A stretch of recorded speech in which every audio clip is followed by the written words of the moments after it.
Hi friends, నేను ఇప్పుడు తోటకూర పుల్లకూర చేస్తున్నానండి. కుండల్లో చాలా టేస్టీగా ఉంటుంది. అందుకోసం ఒక తోటకూర కట్ట తీసుకున్నాను. దానికి తగినన్ని పచ్చిమిర్చి, 2 పెద్ద సైజు టమాటా, 2 పెద్ద సైజు ఆనియన్ అన్నీ వేసి బాగా మెత్తంగా ఉడకబెట్టుకున్నానండి. మూతబెట్టి సిమ్లో పెట్టి బాగా ఉడకబెట్టుకున్న తర్వాత ఒక హాఫ్ టీ స్పూన్ పసుపు, నిమ్మకాయ సైజు అంత చింతపండు వేసి ఇంకో 10 నిమిషాలు ఉడకబెట్టాను.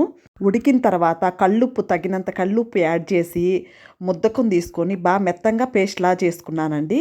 చేసుకున్న తర్వాత పక్కన పెట్టి ఇప్పుడు తిరగమాతలో 2 టీ స్పూన్ల ఆయిల్ వేసి తిరగమాత సామానండి ఆవాలు, జీలకర్ర, మినప్పప్పు ఇవన్నీ వేసుకొని 2 ఎండుమిరపకాయలు కూడా వేసానండి. బాగా వేగనిచ్చిన తర్వాత ఒక పెద్ద సైజు ఆనియన్ బాగా గోల్డెన్ బ్రౌన్ కలర్ వచ్చేంత వరకు వేయించుకోవాలి.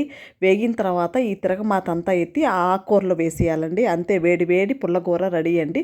చాలా అంటే చాలా టేస్టీగా ఉంటుంది. వేడి వేడి అన్నంలో నెయ్యి వేసుకుంటే సూపర్గా ఉంటుంది.